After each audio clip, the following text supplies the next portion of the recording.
Hello, guys. Welcome to the Screwjob Effect. And we had something we wanted to do for a long time. We have some suggestions from our friends. It is something called What If. So, a series of what ifs, and we're going to theorize different directions, different ideas. You know, we have an ECW one we want to do eventually. We want to do some maybe of the storylines we want to do, but this one in particular was the one that people were most interested in. Dan in particular was the most interested in. It's what if WCW never closed, and how we would go about rebuilding it. We're gonna have two different things. I'm gonna let Dan talk, and then I'll come in after he's done. And then, so the first part will be him, then it'll be me, and then we'll come together at the end for the last portion of it. But basically, it's gonna be like, who will be the buyer of it? What channel is it gonna be on? Because we can't do anything related to Time Warner. They're done with wrestling, out of it. And we can't do anything that WWF was on. They're out too. So who could possibly be potentially stepping up in that position? And who potentially could be the owners? Dan and I both have similar but still different ones on that one. And we have some ideas of who might be on the roster and who we would probably send away to greener pastures. Some of them deserve to be in greener pastures. You mean like Dwayne Bruce and M.I. Smooth don't need contracts? So there's going to be some that are similar but still different in their own ways. So as we know, WCW, they closed its doors partly because of Time Warner just not interested in it anymore. But the other thing is too, if it was still drawing the ratings it needed to draw, they probably wouldn't have dropped it. They like making money. The thing is, it was so horribly done in reputation that it needed a complete retool. That's why it sold for so cheap. It was $4 million that WWE got it for. But what if the owners that I have here, I do have the Jarretts involved in this one, but I also have a certain other owner that lost his deal as well because of ECW's closure and then eventual sale to WWE. This person went on to found his own company with someone else, bringing in guys like Gabe Spilkowski. That is Ring of Honor. Ring of Honor would not need to exist if WCW was there. And RF Video, or Robert Feinstein, I know that in 2004 he did have some issues, but we're talking about 2001 through 2002 as a basis. You bring him in, you have a video distributor right there with the Jarretts. That's good. Now, the thing the Jarretts had to do at the time was they were trying to revolutionize, in a way, the pay-per-view thing of trying to be a weekly pay-per-view. But the problem is, unless you have star power, which they did not do in the early days of the TNA, especially with Vince Russo at the helm for the first few years, they just could not keep it going. They got guys like Mr. Perfect, couldn't hold on to him. They got guys like Macho Man Randy Savage, couldn't hold on to him. Scott Hall had his issues. I didn't even bring any of those guys in because of some of those things. Like Mr. Perfect was already at the end of his cycle as a wrestler. Obviously, at this point, we don't know he passes away, so we're going to assume that he's still around. Macho Man Randy Savage, way past his prime. Not going to be useful to us anymore at that point. Unfortunately, he's not going to be the star of the arm we need. Roddy Piper, he comes down for some promos, doesn't do anything really for the TNA brand. Even Percy Pringle, Paul Bearer, shows up at some point around 2003. But none of these guys are really going to help shoot the company right up, as much as they are friends with Jarrett. RF Video doesn't really help them with that either, but at least it gives them a basis of video distribution. Now, TV rights, there's not a lot of options because of what Dan said. NBC has relationships with Vince McMahon. They still kind of do to this day. That's why I'm concerned that it might be a possibility of another wrestling company with Vince on it. But who knows? Who fucking knows? We can't do UPN, possibly, because UPN already said basically to WWF to go fuck themselves. So UPN, no longer interested. They're still ripping out really bad sitcoms for years and years at this point in time. So they're not interested. They want to do regular family television. Wrestling at the time was not considered family television because the Attitude Era, honestly, was probably too raunchy for TV at the time. So WCW can't be that. And we're still not quite there for the Ruthless Aggression era because It happened around after the invasion angle. But there won't be an invasion angle here because he doesn't have a WCW. So Vince, at this point, would be kind of in limbo if WCW doesn't make a deal. He doesn't have certain players like a Booker T that he needs. But a major player that can also put a funding into this as well if they wanted to. They also be part of the ownership group if they really wanted to. They wanted wrestling for years. It took them until TNA in about 2004 or 5 to get it. Fox. But the thing is, they're not going to do 3 hours. Sorry, Nitro. They ain't fucking happening again in this case. You guys just aren't good enough or credible anymore. You guys are not going to be given the best time slot right away. You got to rebuild this shit from the ground up, essentially. But historically in business, it's way easier to rebuild a brand that you used to know than a brand new one. Unless you're Tony Khan and have billions of dollars at your disposal, it just doesn't happen too often. It's very hard. Even ROH took a very long time till now around the mid-2000s to really pick up steam. They really didn't capitalize when they should have, when they could have on CM Punk and before he takes off. But they did get good years out of guys like Samoa Joe and Tyler Black, Roderick Strong later on, Bryan Danielson, Nigel McGuinness potentially as well in there, and of course the Briscoe brothers were all staples around the early 2000s, around 2002. But for this relaunch, I am not keeping some names around for a reason because they're just not going to fit the mold right now. That doesn't mean in a couple of years they won't fit. You know, in 2002, 2003-ish, TNA brings in guys like BG James, who are no longer part of WF. He's a capable enough hand. He's a good guy to have backstage, kind of, at the time. A guy that eventually, a few years later, turns into a producer role anyway, and a writer. The guy is currently the head writer of SmackDown right now, BG James, which I was like, what?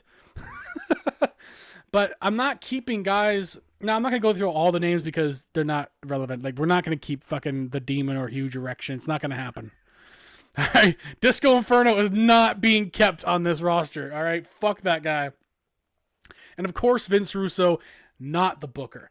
The Booker I have around this point, I have a guy around for a bit of a transitional period because this guy in the early 2000s was still effective as a Booker and could still impart some wisdom. I thought about Jim Cornette, like Dan, but at this point, even at this point, that curmudgeonly old fuck is not going to give you the best results. But he might be a really good GM. So if you want to do a GM here, Jim Cornette could be your guy. The guy can use his old school wants and beliefs against the current stars and actually get real good heel heat. But the Booker here is going to be Eric Bischoff. Bischoff, he won't be on screen because obviously we know at this point he's persona non grata. In fact, even when he debuted on Raw as a heel villainous GM, he couldn't be anything but a heel at this point. Bischoff has never been known as a good guy pretty much at any point other than his early days at WCW, and that was it. Because the guy is just not likable. He's just not likable. But at this point, he's kind of a lightning rod, so you keep him backstage away from that. And you got guys like Don Callis coming in from ECW potentially, and the Sinister Minister kind of being mouthpieces in his kind of a villain in those villain ways. Don Callis, we all know, is a good talker. The Sinister Minister, the guy plays the devil. I mean, come on. He does really good work. Guys like Abyss could benefited from that in the early years. Guys like Abyss right there. That could be another guy that comes in within a couple years too, but he's still kind of a couple years up before he gets picked up. So, but I didn't keep Ric Flair. That's a controversial one there, but it's not because I don't think Ric Flair is good. I just think at this point, Ric Flair probably, unless he was part of an ownership group, he wasn't going to stick around. And I just don't think the relationship between Jerry and Jeff Jarrett and Ric Flair would be a good idea to kind of make happen, because the last thing WCW needs is another fucking collapse right away. So maybe in a couple years, but Ric Flair is likely going to get picked up by WWE at any point anyway. And they're going to offer him a good amount of money like they always have. He's going to go drink and fuck his way out of that one eventually, like Ric Flair does, because woo, that's what he does. That's Ric Flair. But I do appreciate his work. Lex Luger, he's done at this point. Like, his body is gone. You don't need that contract on. Sid Vicious, He will never wrestle again. These guys are still contracted. Just if you're Fox, you're just gonna buy them out at this point. So who do we have left? Well, on the commentary team, I didn't really have an idea of who could be color yet, but you could start off with a guy like, for example, a week later, that ECW is going to bankruptcy court. They have some of those guys are not going to have jobs. Guys like Joey Styles really doesn't get on TV until the mid 2000s, but he was their online guy for years, much like JB. I have Jeremy Borash, obviously staying around as my backstage guy, but he's also doing a lot of other backstage work as well as the backstage announcing and sometimes ring announcing, depending on what you want to do. Gino Okerlund, again, I have that. I mean, he's the kind of guy that can impart some more wisdom on a guy like JB, for example, who was still a pretty young guy at the time. I didn't really think of Don West, but that could have been an option. But the commentary that I have for this, and I didn't do fucking Thunder, and I didn't keep Scott Hudson because I don't need him. Because I'll have Joey Styles as an option. I'll have Tony Schiavone potentially as an option, but he'll eventually be put into the back somewhere because he's good in those roles. Eventually his commentary kind of wanes over the years anyway. But for the beginning, it's fine. And you got Mike Tenay, who is a great presenter. Even in the dying dog days of WCW, Mike Tenay was still a lightning rod, still really good at what he was doing. Presented it. And again, a guy like him respects the business enough to go with the entertaining thing, but he loves the old school stuff too. But for color, Joey Styles can do it. Joey Styles carried shows by himself. You don't need a guy right away, because my theory is somebody quits anyway about a year later. Jerry Lawler will just leave the company, WWF anyway. What if WCW is like, hey, instead of you sitting at home with your wife, why don't you guys come here? Cat will give Bischoff that little TNA that he likes, along with Stacy Keibler, Miss Hancock. They're going to still both be around.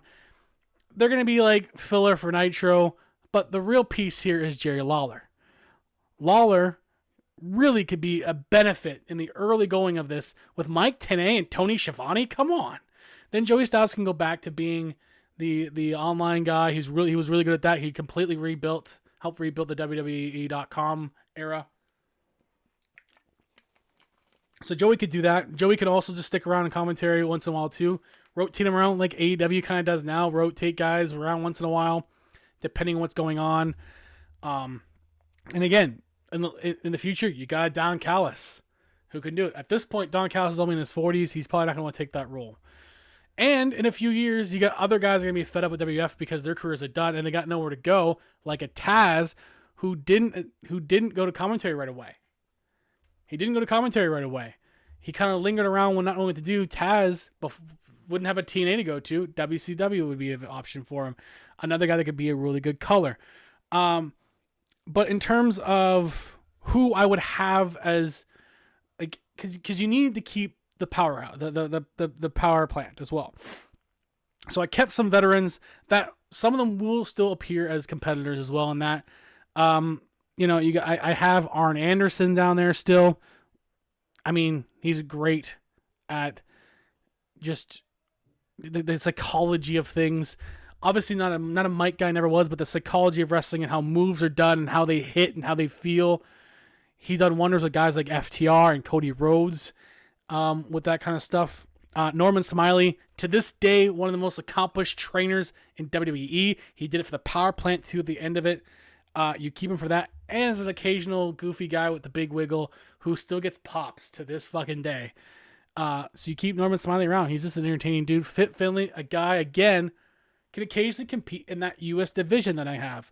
But he's also going to be primarily a trainer guy. And that guy, every popular woman you know from the 2000s was trained by Fit Finley. That's how good he was. Anybody who wasn't just a diva, Fit Finley had his hands in creating to the best of his ability. Because some of them just were not going to get it. But people like Trish Stratus got better because of guys like Fit Finley. Imagine if Finley doesn't go there at all. Would Trish even have her prime? We don't know. Probably not. But people like Daphne and Alexis Lurie a young Mickey James could benefit with a fit Finlay at this point in time. Even Stacy Keibler could have some improvement, but she's not there for that, so it doesn't really matter. This is the early 2000s. No Nitro Girls either. They're not coming back. I'm sorry, guys. I know TNA tried it. It just looks weird to have women in cages. I'm sorry. It just does. So I see some people like, oh, we should bring back the Nitro Girls for like an AEW. Like, but why? Why would they want women in cages? I know Shawn Michaels and DDP married them, but it doesn't mean they're gonna. And didn't Booker do the same thing? Booker T. I don't know if Sharmell was a Nitro Girl. I thought she was. I don't know if she was. I haven't watched them closely enough in those segments to know. The other possibility of a backstage interview I just thought of too. She was actually phenomenal for TNA. People don't talk about her all anymore. Goldilocks, those first couple years, she was very good at that. She did the best she could for a lot of times. She did have some really bad Disco Inferno segments. I'll have to show you someday that they're just not. They're probably bad because of Disco Inferno. Yeah, it was called Jive Talking. No. But we'll get into the actual meat and potatoes of this roster here. So I have some key components. We're just gonna talk about the key components. I have the main event guys that I kind of keep around to help bolster and sell the product. That's the other thing too. If you're not gonna keep a Ric Flair, how are you gonna sell this product? Well, Goldberg was still very wanted by WWF at this time. He decided to sit at home instead of taking the deal. He waited a year. Why not just at least wrestle his year out with WCW? I think he would at least hear them out for at least a year. You have him there ready to go. Booker T still is your champion. Keep him there. There's not very many guys that are like tailor-made by a WCW system like a Booker T. One of probably the greatest prize champions they could have made. It's just a shame he didn't get enough credit in WWE. That very racist angle with Triple H that to this day we're like, no, he probably should have won. And Booker T could just stay here and be the guy here. As well as guys like DDP, who could also be a trainer later on too. Because he does it occasionally for both WWE and sometimes AEW with his DDP yoga. Obviously Jeff Jarrett, because if he owns the company, he's probably going to be a part of it. In fact, he might take it off Goldberg, which hopefully Bischoff doesn't let him just do. Because, no, man, we can't just put the belt on you. But I'm Jeff Jarrett. I can't go anywhere else but here. Yeah, well, that's too fucking bad. You're not getting it. I would also keep Sting. Sting would probably never go to WWE if TNA wasn't such a shit show when he left. If WCW was stable and returned to form by 2014, maybe he never goes. Maybe he never gets that big send-off in AEW, but he gets it in WCW on like a big show there. Who knows? But Sting at the time was still a hot commodity. And again, they really wanted him. They pushed for him, and Sting told them no for 13 years after that. He should have never have gone. To this day, he should never have gone. Because both TNA and AEW treated him better. I don't care what anyone says about AEW. They treated him super well. And TNA gave him multiple world titles there, and he was still the most respected guy in that locker room. And that's why WCW needs to keep him. He's a marketable face that everyone recognizes. TV guys liked this guy. But I also have some newer kind of faces. Not really new, but like they didn't get much of a showing because they weren't utilized properly. A super talented guy like Mike Awesome should not be a fat chick thriller. Which is why you don't keep a Vince Russo around right there. He doesn't need to be that 70s guy. He doesn't need to be any of these. Just let him be Mike Awesome. Maybe put him with Don Callis. He doesn't talk much, but the guy's an incredible wrestler who, again, never got a chance to be a main guy, and he could potentially be. ECW thought so. They loved this guy. Another guy that was kind of like not officially signed to WWE because this is a week out. Maybe this guy doesn't go if WCW just swoops him before he's gone. Rob Van Dam. You come to this guy and say, hey, we'll give your buddy Sandman and Sabu opportunities potentially in like the US division to kind of bulk that up. But we want you to be our main player, one of our main players to go forward. Because guys like Goldberg, they still have a shelf life for about a year or so. Same with Jeff Jarrett. They need someone to carry the torch for a couple more years after that. Rob Van Dam's a guy you could do that. You still have Booker for a couple more of those years. But then you also have the possibility of a guy being a good stopgap and a fighting beef, because I have a lot of cruiserweights and tag teams involved. But you need kind of that balance. And a guy that could also be a few more years as a main eventer, potentially, Rhino. Rhino was a very effective guy in TNA. Very, very well known in ECW. Very good for ECW. Not as well known for his WWF run. I just don't know. For some reason, Vince just didn't see him, which is weird because he's a big guy, but I think it's because he wasn't steroid big. So, but he can go ahead and sign Sean Stasiak. I have him available for him. He can keep him. Bring him back as Planet Stasiak if he wants, where he runs into shit for no reason. Maybe he'll knock someone else up for 8x10s. I don't know. But that's kind of the main event scene, how it's going to look. I'm just looking a year out for now. I didn't go as far in depth with that because there are some pieces in the U.S. division and the Cruiserweight division that can interchange and eventually become main eventers, including a thankfully remasked Rey Mysterio who doesn't look like a 12-year-old anymore. You keep him off TV for a while and you bring him back as Rey Mysterio the way we know him today, the great Rey Mysterio, a guy that can put butts in seats, who can sell merch, and kids love him. 3 things that Fox would love as guys like that. And like Dan was saying, there's a possibility of getting Eddie Guerrero involved too. And if Ray is in WCW still with a new management, it's possible Eddie just goes there. Chavo still technically has a contract with WCW at this point. So you have Los Guerreros, you have Rey Mysterio, you have them all right there together still. I also have a big, I'll go through stables and tag teams eventually, but I have some big pieces involved in that as well.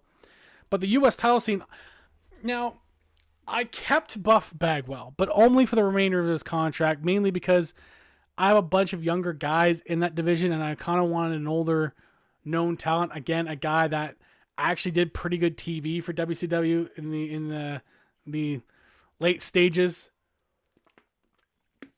Just don't put him in there with Booker T, because apparently that doesn't work. But you can put him there with capable hands, and he'll look pretty good. He'll look all right. He's gonna help build the younger guys on there, along with Alex Wright and Doug Williams, older veteran guys that are really good hands. Always been safe to work with. Doug Williams, a good UK wrestler. Another guy could transition into a training role.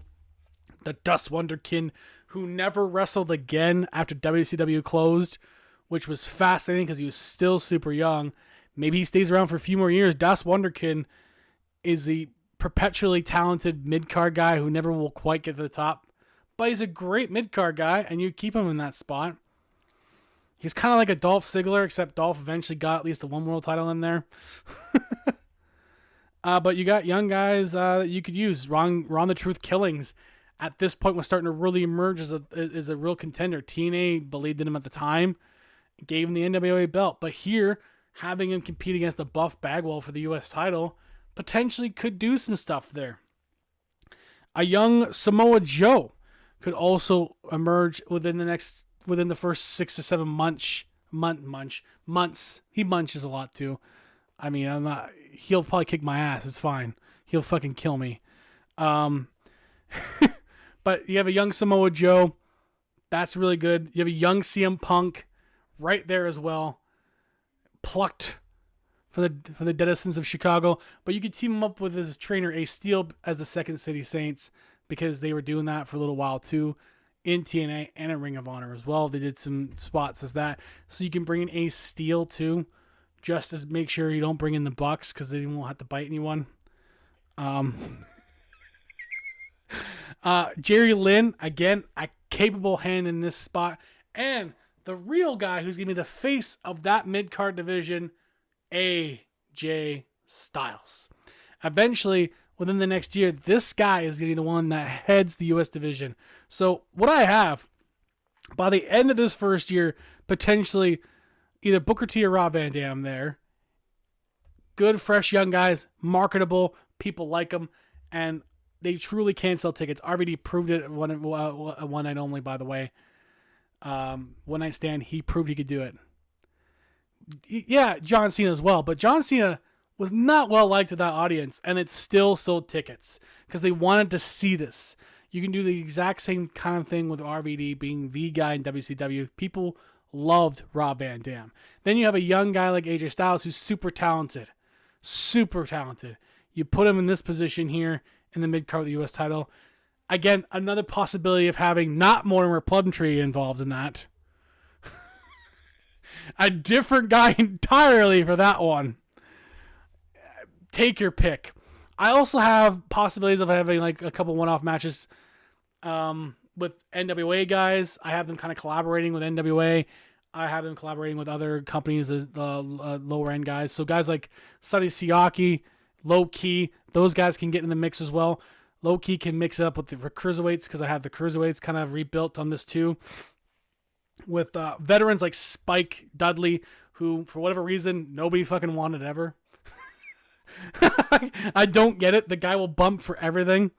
Evan Courageous, another underrated dude. A young Bryan Danielson, a already few-year veteran, amazing red, not a great talker, great in-ring worker, great for the cruiserweight division.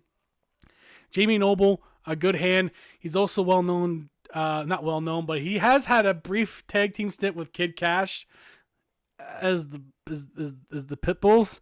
But you don't have to call them that. You can just put them together if you want to as well. But Kid Cash and Jamie Noble are also really good for veteran presence on that cruiserweight division because those guys were already really good hands.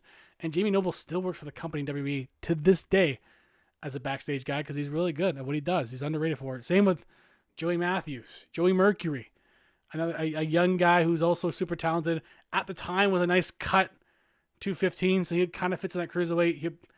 He's probably a little bit bigger than you want in the cruiserweight division, but he flies like them. He'll fit right in. It won't matter. Then you got Shane Helms. I have him, the Hurricane, as Gregory Helms, Shane Helms, as the cruiserweight champion to start off because I want to build a guy like Rey Mysterio in that spot. So you have AJ Styles, the U.S. champion, Rey Mysterio is the cruiserweight champion, and either Booker T or RVD is your world champion. Right there, 3 great assets going forward with the company. They're going to be around, as we know, for a long time at this point. Booker still has probably another 10 years before he wears people down a little bit. We also keep the capable hands like Jimmy Wang Yang and Kaz Koyashi. You can work with NWA and get guys like TJ Wilson in there. But the tag team division is the other part that I think will make it unique. So the thing is, they need a uniqueness of their entertainment that WWE doesn't have. They never gave a fuck about their tag teams. But the one thing that TNA did and loved to do eventually, especially in their prime, was women, which we don't really have the option to do as much here with the Knockouts division. But they're high-flying X division guys and they're tag teams. And I have the Cruiserweight guys right there. The guys you see in TNA, none of them were signed by WWE. They could all wrestle here at this point, paid by different guys, so that Fox and the ownerships of Jerry Jarrett and Jeff Jarrett don't have to worry about them. But then you got the tag teams. Where do I have them? Right here. You can bring in America's Most Wanted, Wildcat Chris Harris, Cowboy James Storm. You can have London and Kendrick, because one of them's already part of WCW. London ripping it up soon in the Ring of Honor before he gets picked up at WWE. Shane Helms trains with Shannon Moore. They've been a team before, obviously. As Dan knows quite well, Shane Helms, and you keep them together. I honestly have kept Chronic, but only for a year or two. They're not great, but they're also really the only team that's kind of big. I guess these little guys, and it just looks more symmetry that way, having a bunch of smaller guys. Plus, I have the 2 stables that are going to break apart eventually anyway, but they're going to focus on each other, so you need kind of a bigger team in there. And I have a Young Briscoe brothers. Again, that kind of team. They need to pin somebody eventually. But I have the 2 stables that I want to kind of put together here. LAX will come together either way with Homicide Hernandez, but with Conan as their manager, and they bring in Super Crazy a very capable ECW veteran who did not sign with WWE at the time. So he's right there. Super Crazy will be a great addition to that, and he can mix it up in the Cruiserweight division at the same time. Another guy that could potentially compete with Rey Mysterio for that championship. In fact, Ray, Chavo, and Eddie could compete against LAX, and you have two of the best Latino teams going at it, which would be great. That'd be very different from what WWE would have done at the time, which Vince doesn't want to say it. Still a very racist company sometimes.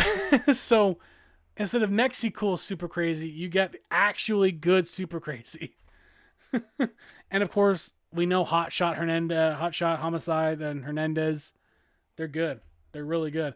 And I have them competing against the FBI because once WCW brings in those guys from ECW, they're back together again. Mama Luke, Big Vito, Little Guido, and Johnny the Bull. Because why not? They don't going to be around for very long. You need bodies on this Nitro show. And LAX is just going to kick their ass eventually anyway. That's the plan. And eventually your main guy to that could potentially be Super Crazy in the Cruiserweight division. And you got Hernandez possibly in the main event because once we're done with Goldberg and Rhino, we need another big guy. Hernandez is a capable big guy there, as long as you give him a good dance partner. And that, to me, is how I think you could completely overhaul this company in a lot of ways. I'm hoping that this is good. I don't know. But this is just theories that we have. This is just ideas that we have. I don't really have any stories. Just kind of a basis of what they can build. Because you have to be able to pitch this as a business to not only the Jarretts and RF Video, but you have to pitch this to Fox as well. These are the guys we have planned. We want to go for them. We don't want to bring back these contracts. We can let them go. We can let them walk, or we can buy them out. Like Kevin Nash, you can just let him walk, or you can buy him out. He's going to go to WWE anyway. Scott Hall, unfortunately, is having his worst bouts of his problems at the time. And Six-Pac, nobody really wants him at the time. So Kevin Nash has got really no options other than go back to his friend Triple H. He's going to go there anyway. So let him go. And other guys like those other veterans, they're not going to be able to do it anymore. Luger, gone. Vicious, can't go. Don't need to pay them anymore. These are part of the problems that WCW had. These guaranteed contracts would be gone under this regime because guys like that, even when they can't wrestle anymore, got paid so much money even when they couldn't wrestle anymore. Now, I'm not saying they shouldn't get any money. That's a whole different story. They should get some sort of retirement package of some sort. But these guys shouldn't get paid millions of dollars to not wrestle anymore, or hardly ever. And that's why I would clear them out. In a couple years, you might want to bring back a Ric Flair, but right now we don't need him. He's not as marketable as he used to be at the time. People want to see new faces. But I'm not going to shave his head and call him Spartacus. So that's probably a benefit. Dan, come on back over. We're going to do the ending part of this now. What do you think overall, how you think we did and how we put this together? I think we did a good job. I think you did a much better job at like going more in depth on like the roster and everything like that. I like how you have it broken down into like your different divisions and stuff like that. Well, because like my thought was like, with WWE in limbo without the invasion angle, they're gonna do what they know best and go back to the raunchier entertainment. The Attitude Era in their mind will probably go on a little bit longer at that point without that angle. So they're gonna keep doing their thing, and they gotta go the opposite direction, WCW, because they're not going to be able to compete with that. All those guys are there. They're gone. So they have to do something different. And the one hot thing that WCW should have clinged on to was that Cruiserweight division. They were all super talented, but never got enough time. And now you can. Now you can do it. All these young guys that put TNA in the map, you could do it for WCW.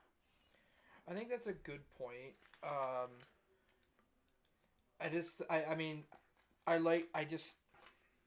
like the fact that you have sort of everything all broken down. You have I think you went much more in depth than I did, to be honest. I didn't go 20 years in the future.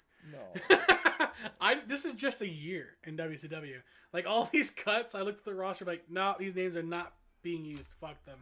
Like I'd rather have Clark and Adams over the Harris twins. You know what I mean? Yeah. Like as a big guy team. Plus they got paid way too much money. I didn't take the Steiner brothers, even though Scott Steiner was popular. He was paid a lot of money at the time, and he had a fucked up foot still. And Rick Steiner just isn't as good without his brother. So, what am I gonna do with them really here? Yeah. And Scott wanted to be a solo guy at the time, so. But I can go back and get Scott Steiner 2002 or 2003, bring him in for a stint. Easily. Who knows? But I wanted to focus on the young guys, but keep some older guys there too. But for yours, Dan, I like some of the ideas that you had there. I like the fact that you went down the whole line of eventually we can get these guys because WWE never would have thought of them at the time. Because how long did it take Seth Rollins to get picked up by WWE? I know he's a big Vince guy now. He doesn't want to say it out loud, but he is. He's a big WWE guy now. But what if he didn't have the opportunity to even go there at the time? Because Vince didn't like those guys. Those kind of guys. Bryan Danielson would never have picked to go there. He would go to WCW if they had the opportunity to have him look better there. Oh yeah, I wanted my whole thing to be that they focus on work rate, they focus on in ring. Yeah, that's kind of their thing. Whereas WWE does the entertainment. In my head they would never beat the WWE when it comes to entertainment value. So one thing they can do is they can put on a better show in ring. I would argue that TNA from an in-ring standpoint at its peak was better in ring than WWE was. But entertainment wise, I don't think so. No, but they did have other things they were the real women's revolution was in TNA. Yes. At the time. Yes, they started it. They made Mickie James a bigger name. They gave Gail Kim a platform. They gave Awesome Kong a platform. Yeah.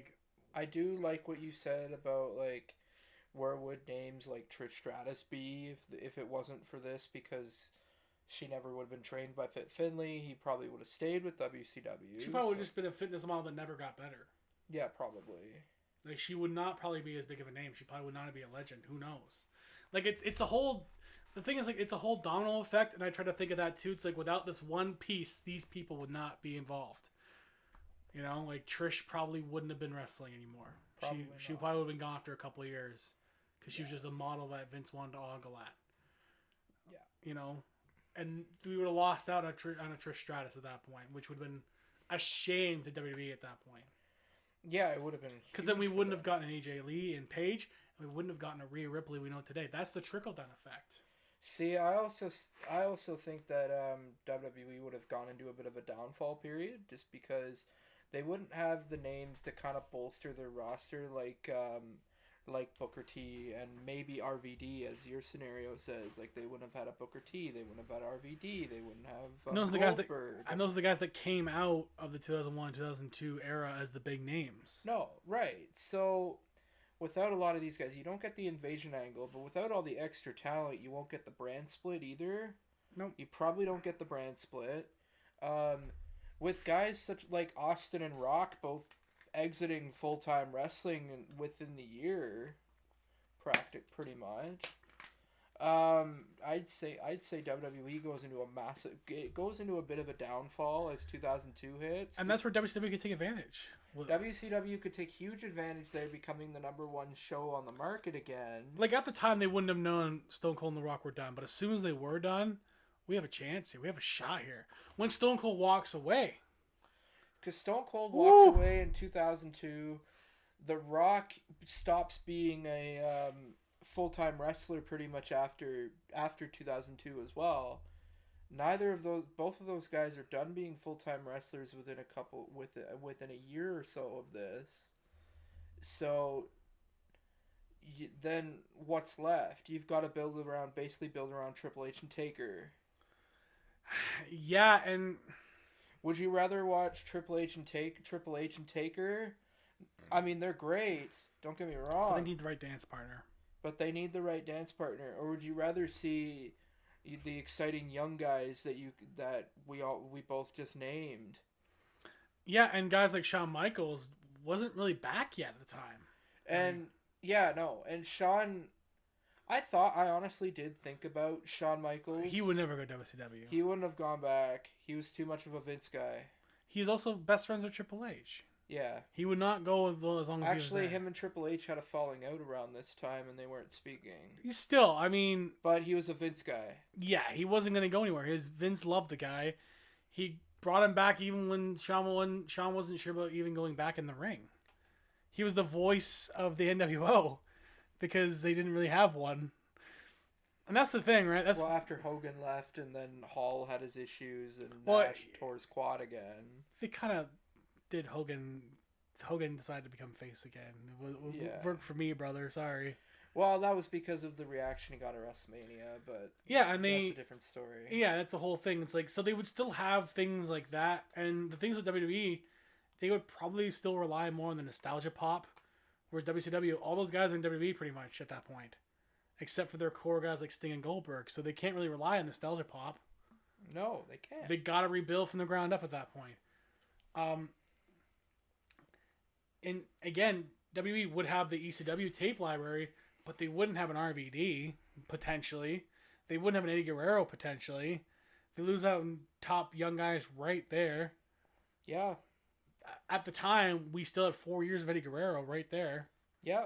He also could be the kind of guy that slides into the main event scene in WCW easily at that point. Also, how do you know that maybe he gets the help that he needed in WCW and he ends up living longer too? You never know. Yeah, you never know. It's really like one of those things where it's like, do I think it would have worked? Probably not. This is just a fantasy thing. At the time, people were burnt from wrestling. Yes. That was it. And the only reason that AEW exists is because they have an owner with a ton of money that can keep throwing at it no matter what. And I think by that point, by the time AEW came out, people were wanting an alternative to WWE. WWE was giving out a shit product every week. Since the pandemic, like, people just did not want it. Since before that even, but the pandemic, like, AEW handled it way better. Yeah, really. Look at the Thunderdome was dumb. Look at the 6 years leading up to the pandemic, though. You started watching around 2014, and it's so bad. Why? It's so awful. I didn't mean to wake up things. But, like, John Cena should not have main evented in 2014. They put the belt back on him and Randy in that same year. And they buried Bray against Chris Jericho. Yeah, and they had gave Brock Lesnar another run with it. But then he lost the first match to Cena anyway. By DQ. Oh, God. It was so bad. And on top of that, the women's division. Cameron competed on pay-per-view. Who's Cameron? Exactly. We don't know who Cameron is. The less talented Funkadactyl, who had a feud with Naomi not long after that. The only feud of any worth in the women's division was Paige and AJ. That's it. And then AJ left. AJ left, never to come back to wrestling again. She might not. I don't think she ever will. I think if she does, it'd be LFG coach. Yeah. But she's a writer for Netflix, so she's busy. Yeah. Like, she's just busy. She's a writer for Netflix, so. Like, it's so bad. So, like, everyone always wants an alternative because, like, there's ebbs and flows. And Dan's right. Around 2001, the invasion angle kind of sucked, even though it made them money. The storyline sucked. The storyline sucked only because they couldn't get the guys that they needed. If they had waited a year, if they had waited 1 year, so the Invasion pay-per-view took place in July of 2001. They had waited 1 year. You could have had a Goldberg. You could have had Scott you wouldn't Steiner. have had Goldberg or Steiner yet. You probably could have enticed them if you waited a year. Maybe. But you would have had Hogan, you would have had Hall, you would have had Nash, you would have had Booker, obviously, DDP, Ric Flair, like all Rey those Mysterio. Like all those guys didn't come up for like what, another 8-9 months? Yeah. Like, literally, Flair debuted the day after the invasion angle ended. And him being the heel authority against Vince would have worked if they just waited. Well, they used him as the babyface authority against Vince because Vince was I always the know. heel, and I then they're like, know. "Oh, Flair's the."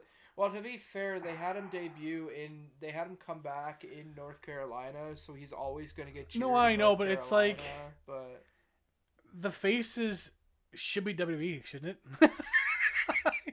Like that's the one time Vince could have been face. He just didn't take it. yeah, well, Like why would you want the conquering invaders to be the baby faces? well, to be fair, by the time Flair came in, he was the Right. invasion angle was done. But I'm just saying, at that point, like we needed the invasion angle.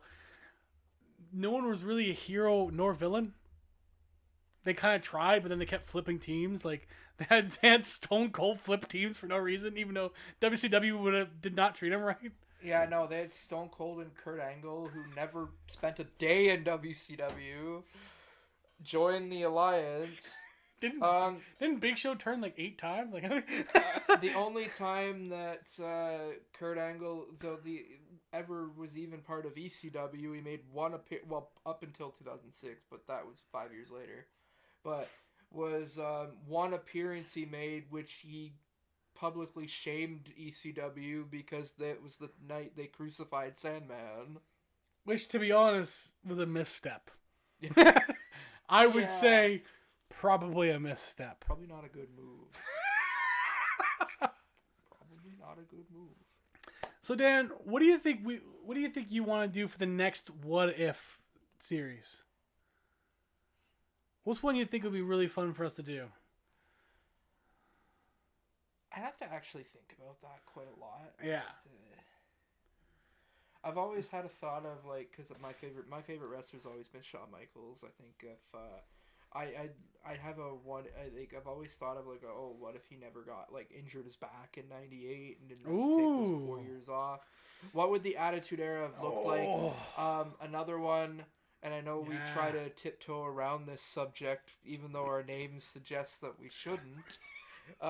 What if the Screwjob, or what if Bret Hart stays in WWF after '97? Well, yeah. What if the Screwjob never happened in the first place? No, well, if the Screwjob never happened in the first place, he's probably still leaves for WCW. But he wouldn't have. He wouldn't have had the animosity, but he probably still has his stroke in 2002, so he's pretty much done from. Still gets kicked in the head by Goldberg at 99. Probably doesn't ever really have a proper match for the WWE ever again. But he could have come back sooner as like a figure. Yes. Could have even been a trainer. Imagine been. a Bret Hart dungeon training in the PC. That would have been really something. Because they didn't have the PC yet, but like they could have had him building towards that as a trainer hand. But another thing is, what would the Attitude Era have looked like with Bret Hart in it for the whole time? And Sean. With Bret and Sean in it.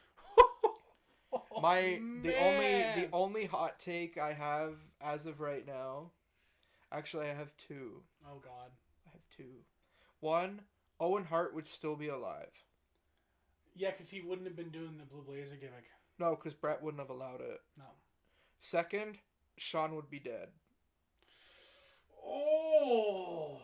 Right now, Shawn Michaels would be dead. He did say the back injury saved his life.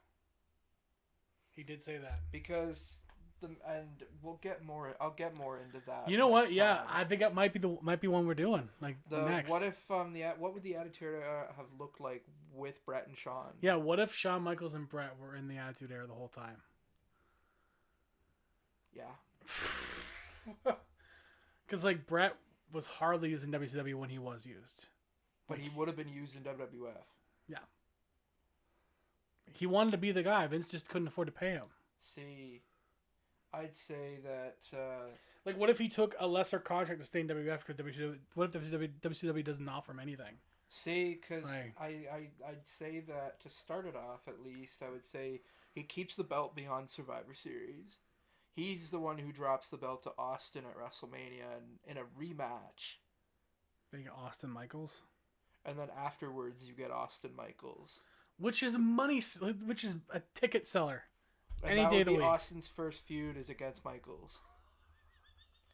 Maybe with Vince in a Michaels corner. Yeah. Or Austin versus DX. Because DX still would have been a big Or thing. Vince in a shark cage for his affection. I love Stone Cold, but Shawn was my first love. No. If Austin wins, he gets 5 minutes alone with Vince. You can take that and interpret that any way you want. Kind of like how Hogan could have had 5 minutes alone with Kevin Sullivan. Kevin Sullivan apparently we had 5 minutes alone with Chris Benoit once, so. Oh, you went there. No, you went there. Why did you go there? I don't know. Up next on Dateline. Chef Mike gets arrested for conspiracy theories. For saying a dead man killed another dead man and his family. Because Kevin Sullivan's gone now. Oh, he is, yeah. He's dead now, too. Well, at least if the news gets out, he won't get arrested.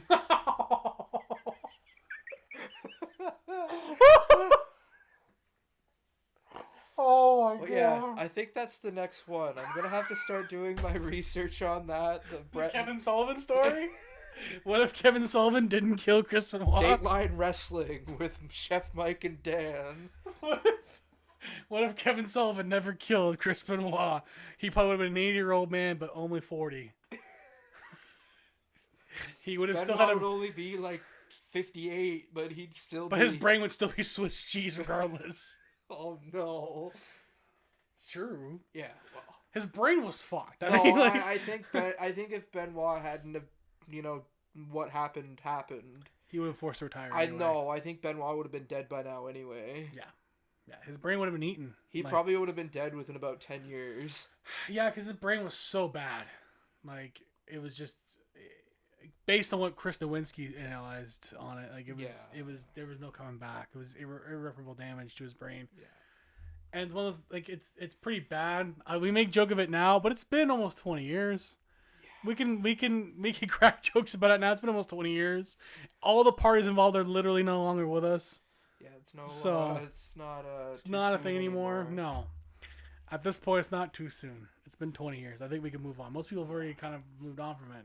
But I think we have a good one. Our next one would be, what would happen what would the Attitude Era look like if Brett and Shawn never were in the Attitude Era for the whole time? The other one we could do as well is, what if ECW actually worked as a third brand? Like, what would you do to make that brand actually work if Vince didn't purposely fuck it? That could be a good proposal too. Well, the easy thing to say is let Paul Heyman do his thing. That is literally the easiest part you could do. Let him book CM Punk as his champion. Let him book. Let him cook. Literally just let him do his thing. First thing, let Heyman cook. Second thing, CM Punk, not Lashley, as champion. Not Big Show, not Lashley. Not Vince. Not Jack Swagger. Not Vince McMahon. Not have your last champion be Check's Notes. Ezekiel Jackson. Oh, ECW icon Ezekiel Jackson, who retired at 50. They couldn't even give Christian Cage the ability to retire that belt. That's how much Vince hated Christian Cage. You can't retire ECW. I'm going to retire ECW through Ezekiel, who never really had... No, that's Elias's brother. What are you on about? Sorry, Ezekiel Jackson. There you go. The black one, not the white one. Well, Ezekiel Jackson's quite a different looking dude, man. Yes, he's also like a foot taller, probably, too. And probably about 100 pounds heavier. Oh, man, Ezekiel Jackson was huge, man. That's about all Vince knew about him, though. Like, he's big. He's Lashley without the athleticism. He's Lashley with no talent. Hey, he got a job in Lucha Underground after that, but hey, whatever. But that is it for us today. So if you guys like it or have some suggestions, you can let us know on that. We got some more projects coming out eventually as well. More what ifs eventually as well. We're gonna do more what's worst matches ever very soon. At the time of this release, and Dan wanted to go down the rabbit hole of WCW, didn't you, on that one? I did. And we're going to start off with El Dandy versus David Flair, which is one that you picked. 3 minutes of You've what? seen the match. It's right? not. It's yes. It's the funniest match you will ever watch. But That's we're how bad but, it but is. we're gonna change it up, and we're gonna do. We've already seen that one, but we're gonna do live react to them instead of watching them ahead of time and then recording our thoughts. We're gonna live react to them, and then just see how it goes. Because some of them we haven't seen before. That one we have, so I already know what to expect. Some of them Dan has it and I have, and vice versa. Like if we ever do TNA ones, I guarantee Dan doesn't know 90% of them. Probably not. So I've only seen the Jenna Maraska and Queen Charmel match. well, wait till you see Rebel versus Shelly Martinez. Who and who? Ariel from ECW with the big boobs. Oh no. And Rebel, I don't remember which one she is. I think that's the one. I want to say it's Matt Hardy's wife. I'm not sure though. You know what? I'm gonna do it right now before I forget, because I can just edit this out later. Oh no, it's not the same one. It's not good though. That's Rebel. Tanea Brooks. I don't know who you are. That's okay. That's fine. Why does she look like a... She worked as the beginning parts of AEW. She used to be like the side thing to Britt Baker. Why does that outfit in that picture look like a love child of Chelsea Green and Cody Rhodes? Maybe she is. She kind of has like the hat from Chelsea Green's She's older than hat. both of them, but Yes, she is. But she's got like the logo.